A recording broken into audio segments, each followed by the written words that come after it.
Variante Delta, oggi a Isola Verde 2 camper dell'ULSS 3 per sottoporre a screening gratuiti gli ospiti del villaggio vacanza dopo il focolaio al rugby camp.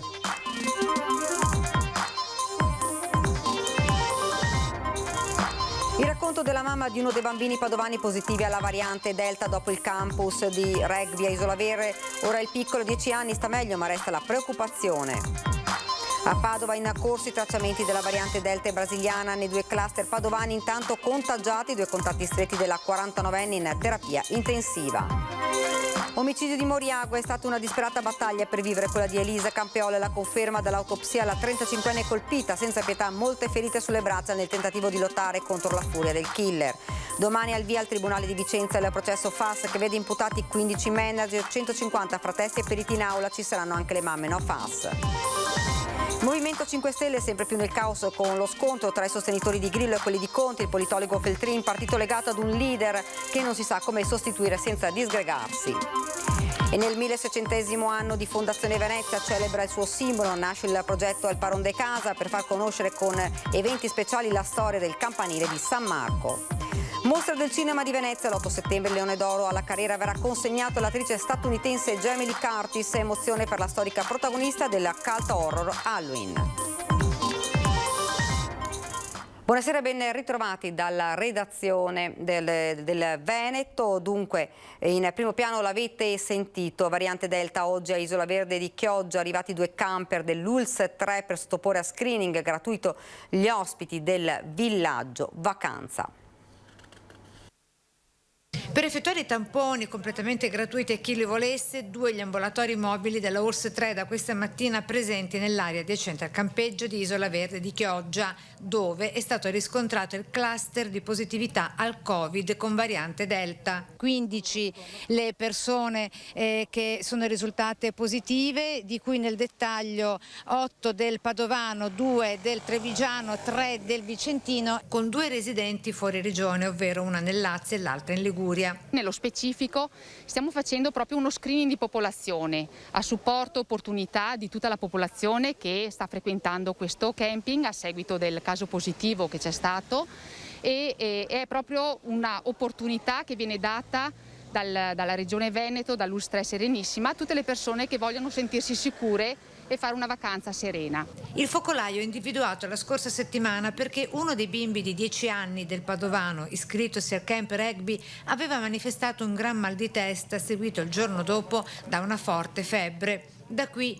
il tampone, cui è stato sottoposto giovedì 24. Riscontrata la positività, i medici USCA di Chioggia hanno provveduto a sottoporre a tampone molecolare 21 persone, tra compagni di squadra, allenatori, animatori e membri del camping, con altre 28 persone, di cui 17 collegate al cluster del campeggio, presentatisi spontaneamente anche nelle ULSS di residenza per essere a loro volta sottoposte a tampone.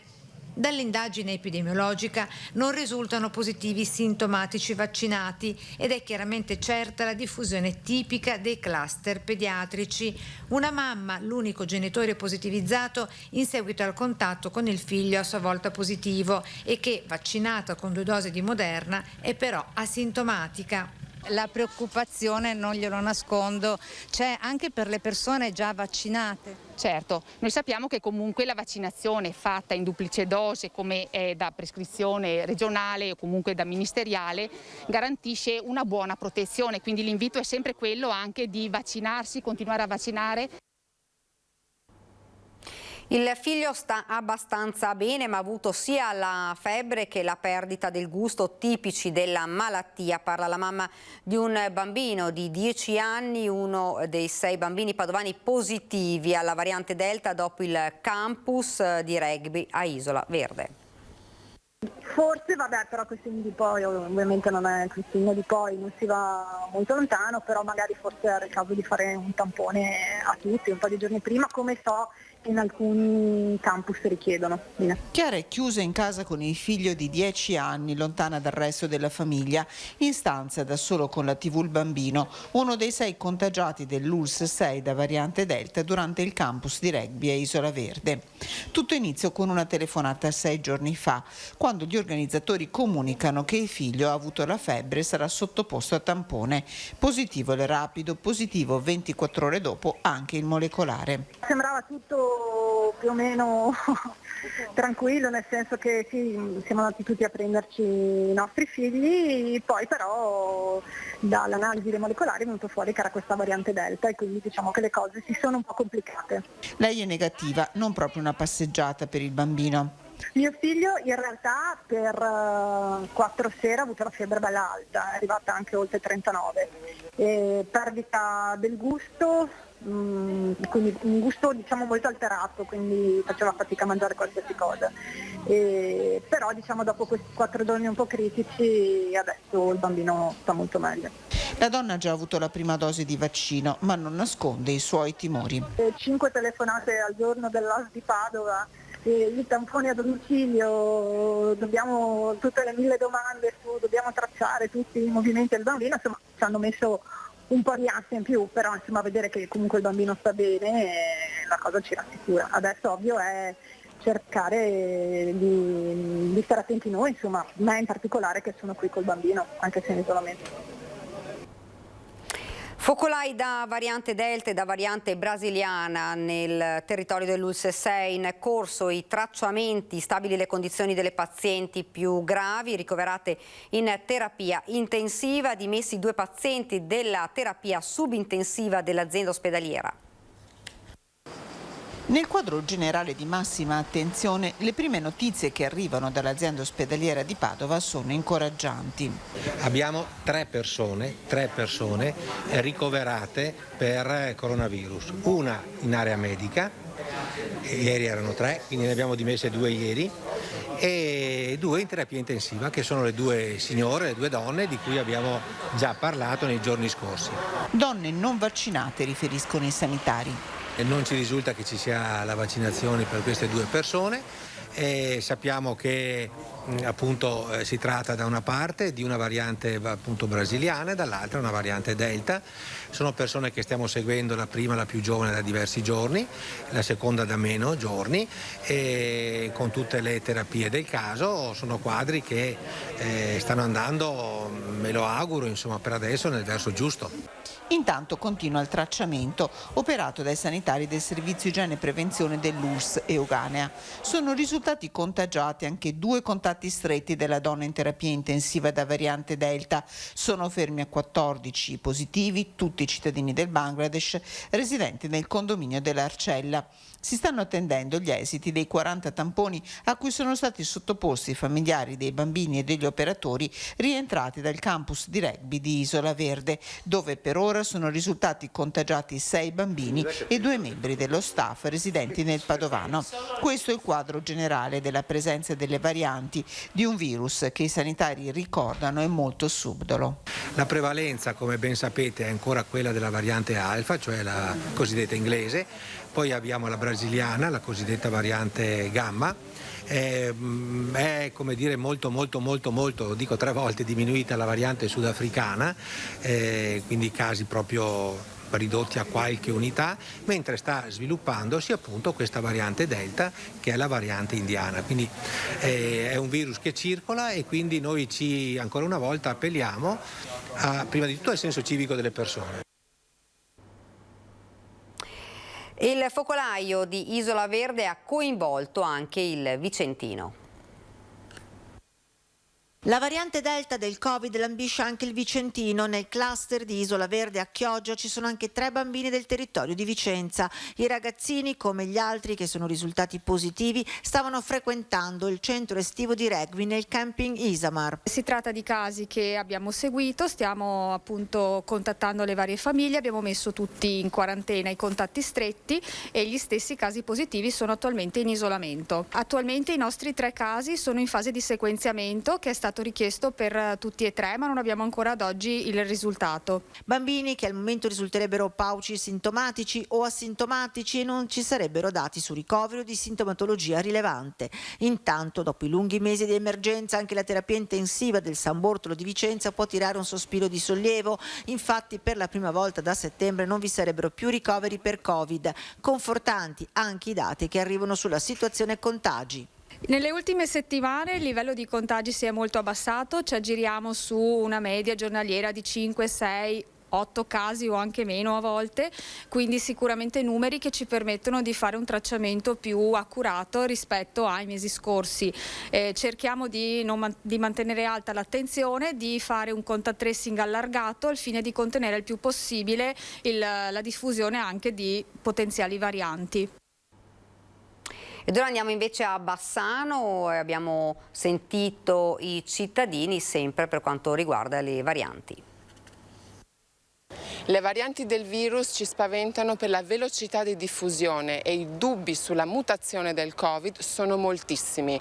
Questi ci dovrebbero far riflettere, ma i cittadini come si devono preparare all'impatto con le varianti? Lo abbiamo chiesto direttamente alle persone. Non siamo ancora certi che questo Covid se ne sia andato, anzi dovremmo avere io ad esempio ho più paura adesso che perché si è più liberi di fare e ci sono tante persone che non sono ancora vaccinate. Io sono vaccinata, mi sento un po' più protetta, comunque abbastanza tranquilla, dir la verità, non è che mi sia messa in testa che mi ammalo, no, perché poi abbiamo un destino, no? Mi sento più tranquilla perché sono vaccinata. Trovo che il vaccino non è che serve tanto. Io l'ho fatto, non trovo che il vaccino almeno non è stato testato tanto, cioè non è sicuro. Questo vaccino io l'ho fatto però. Ma non ho più pallida idea di cosa, non di cosa sia, di come può evolvere la cosa o andare avanti la cosa, perché bisogna lasciare a chi di dovere gestire la cosa più che altro. Purtroppo sono oberato di informazioni e cerco di fare del mio meglio per contribuire, ma non... Secondo lei cosa bisognerebbe fare? Cercare di avere un po' di buonsenso, niente di più.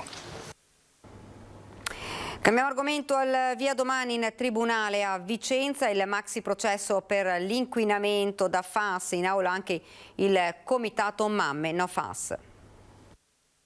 Inizia il processo penale a carico degli ex manager di Miteni.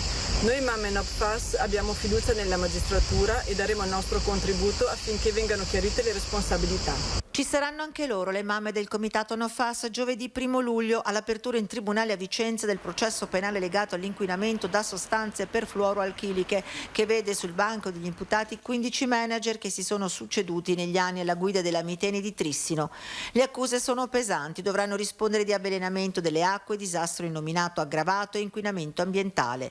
Dopo il maxi processo legato al crack della Banca Popolare di Vicenza, le aule del Tribunale di Borgo Berga vedranno sfilare nei prossimi mesi manager internazionali e una platea di 150 tra testimoni e periti, centinaia di parti civili, compresa la Regione Veneto, avvocati, in un secondo maxi processo destinato a lasciare il segno. Il 1 luglio alle 9:30 avvocati e imputati si presenteranno davanti alla Corte d'Assise. A presiedere sarà il giudice Antonella Crea, più un giudice a latere e 8 giudici popolari, la cui scelta è stata quanto mai complessa. Un'udienza che si apre con la possibilità di presentazione di nuove parti civili e le eccezioni da parte dei legali della difesa e forse alla fine una calendarizzazione delle successive udienze. Un unico processo penale chiamato a fare chiarezza sulle azioni di dirigenti di diverse nazionalità, sia prima del 2013, quando venne scoperto l'inquinamento, sia dal 2013 ad oggi, quando nelle acque della falda sono finiti i FAS di nuova generazione, Genix e C604. Un processo che si presenta difficile e dagli esiti tutt'altro che scontati. Ed ora nel Trevigiano, con l'omicidio di Moriagua, è stata una disperata battaglia per vivere quella di Elisa Campeol. La conferma dall'autopsia, la 35enne colpita senza pietà, molte ferite sulle braccia nel tentativo di lottare contro la furia del killer. Oltre 20 coltellate, una furia cieca. Elisa Campeol non ha avuto scampo, ferita in tutto il corpo senza pietà. Molti tagli sono sulle braccia nel disperato tentativo della vittima di difendersi, ma il suo assassino non ha esitato. Una raffica di fendenti senza tregua, come una macchina, un automa senza darle alcuna possibilità. Voleva ucciderla. I colpi, quelli mortali, profondi agli organi vitali, erano più di uno e tutti sul torace. E la conferma del particolare ghiacciante, l'orecchio reciso di netto. Elisa non è morta subito. Sono i primi sconcertanti risultati dell'esame autoptico sul corpo della vittima. Un omicidio efferato dove rabbia e violenza hanno armato la mano di Fabrizio Biscaro. Le sue condizioni psichiatriche verranno vagliate nell'ambito di una perizia che sarà effettuata durante l'incidente probatorio, forse già entro la fine della settimana. A chiedere il pubblico ministero Gabriella Cama. L'uomo è indagato per omicidio volontario aggravato dalla premeditazione, un delitto che ha sconvolto per la sua ferocia e per la sua inspiegabile follia, una follia che ha lasciato nella gente un solco profondo, quello della paura. Intanto tutto pronto a Pieve di Soligo per l'ultimo saluto ad Elisa. L'amministrazione comunale ha già deliberato quel giorno il lutto cittadino. La cerimonia si svolgerà nel Duomo probabilmente tra venerdì e sabato. Si attende il nulla osta della magistratura. Il sindaco inoltre ha attivato anche la protezione civile a supporto della polizia locale per garantire l'ordine e la sicurezza di quanti vorranno salutare Elisa. Dalla politica locale a quella nazionale con riflessi locali è il caso del Movimento 5 Stelle che sta vivendo un momento di forte crisi strutturale, una situazione molto simile a quella di Forza Italia secondo il politologo Paolo Feltrin, al quale abbiamo chiesto un'analisi della situazione.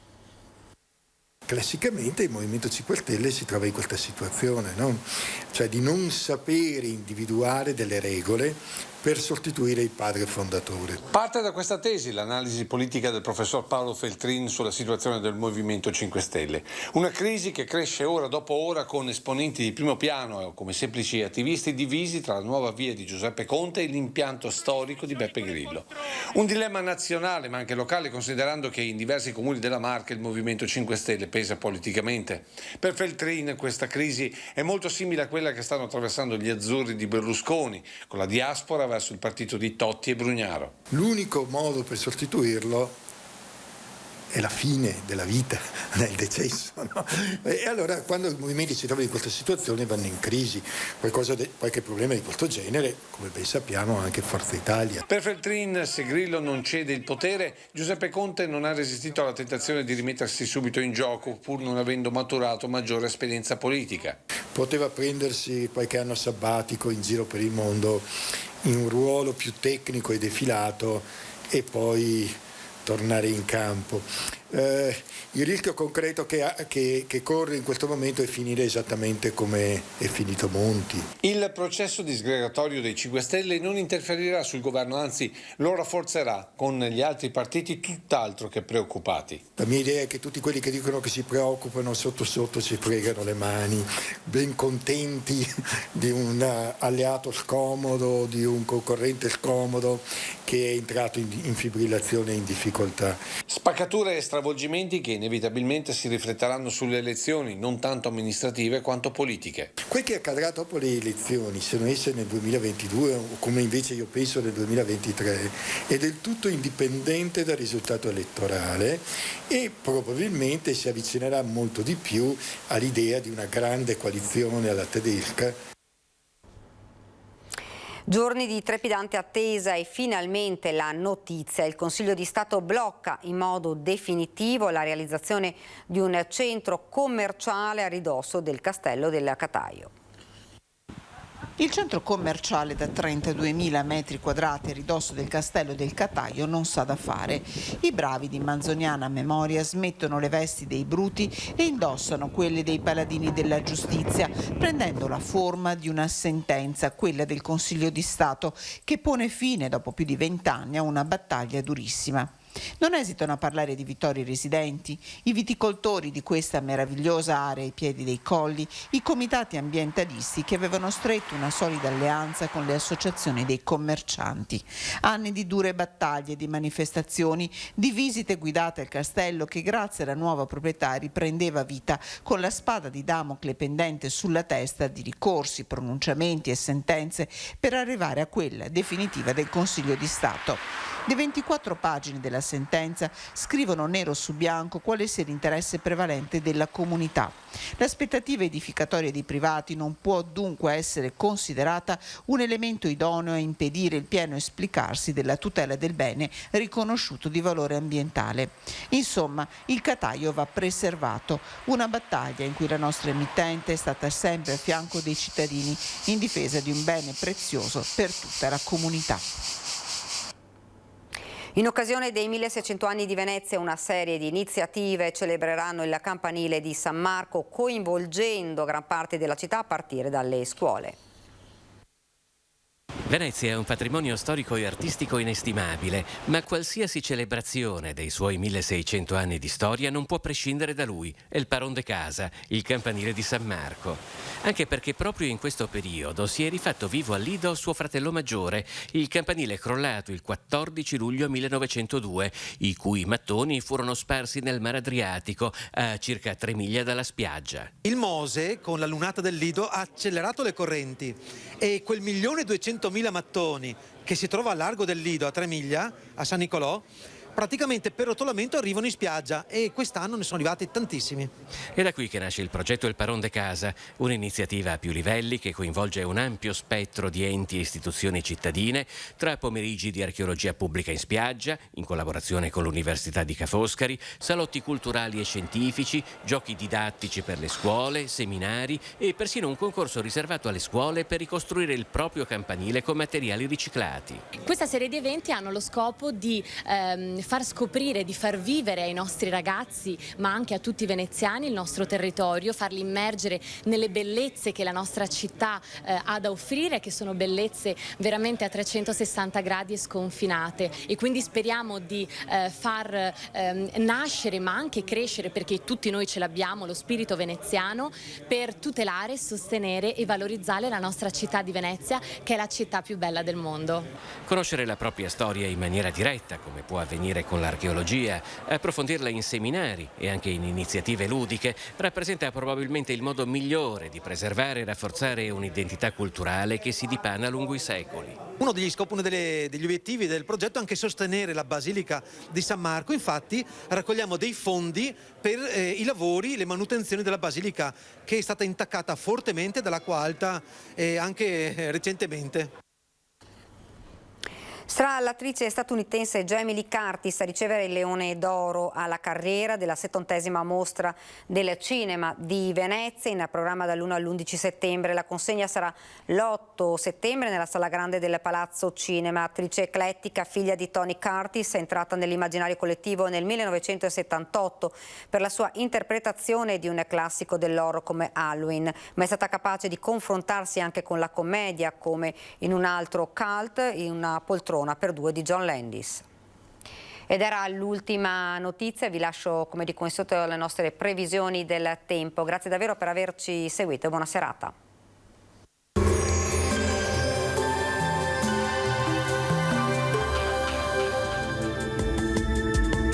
Benvenuti al Meteo. Il mese di luglio inizia ancora con il dominio dell'alta pressione africana, ma con la tendenza ad una graduale attenuazione del caldo e dell'afa. La situazione nel dettaglio. Sul Veneto la grafica di giovedì 1 ci mostra una situazione buona. Il contesto infatti risulterà decisamente soleggiato, con cielo poco nuvoloso.